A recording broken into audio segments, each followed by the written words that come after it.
आज मैं होम्योपैथिक दवा एंटीमोनियम क्रूडम की चर्चा कर रहा हूँ और कुछ ऐसे इसके सिम्टम्स बताऊंगा जिनके आधार पर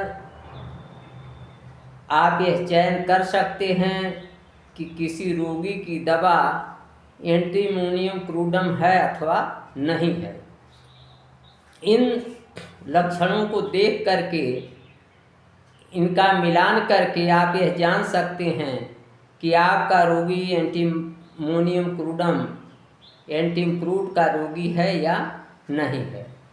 इसका रेड लाइन सिम्टम है, सबसे ग्रैंड की नोट सिम्टम है thick milky white coating on the tongue. जीभ पर दूधिया मोटा सफ़ेद लेप पाया जाता है। यह सिम्टम अगर है, यह लक्षण किसी रोगी में है तो कोई भी रोग है उसके लिए आपको सोचना है कि उस रोगी की दवा जो है एंटीमोनियम क्रूडम हो सकती है। दूसरी बात है कि derangement of the digestion by overloading the stomach specially fat food and nausea. कहने का मतलब गरिष्ठ भोजन कर लेने से, फैट फूड ले लेने से, अगर अत्यधिक खा लेने से अगर पाचन संबंधी कोई दोष पैदा हो जाए और उसके साथ मिचली भी हो, साथ ही साथ रोगी के जीभ पर सफ़ेद मोटा दूधिया लेप हो, तो उसकी दवा निश्चित रूप से एंटीमोनियम क्रूडम होगी। इसमें तीसरा यह इसका लक्षण है कि इसमें अगर अंगुलियों के नख क्रस्ट हो जाते हैं, दब जाते हैं, कुचल जाते हैं, तो वे जो है अलग अलग हो करके, फट करके बढ़ने लगते हैं, मस्से के रूप में बढ़ने लगते हैं, मस्से से दिखाई देते हैं और कटीले पॉइंट्स उसमें हो जाते हैं।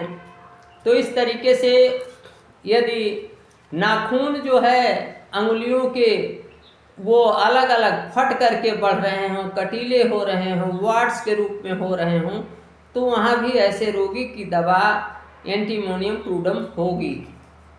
साथ ही साथ पाँव के एड़ी पर, तलवे में गट्टे, कार्स और कैलोसाइटिस अगर पाए जाते हैं तो वहाँ भी ऐसे रोगी की दवा एंटीमोनियम क्रूडम हो सकती है।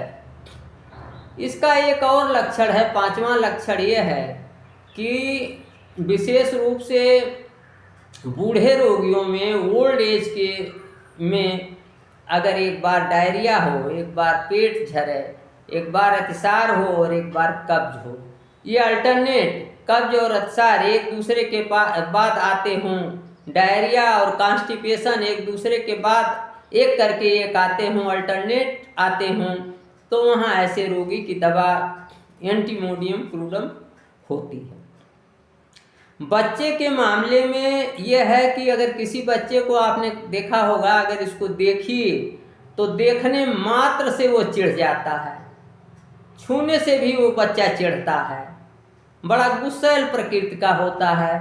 तो ऐसे बच्चों की भी दवा जो है एंटीमोनियम क्रूडम होगी।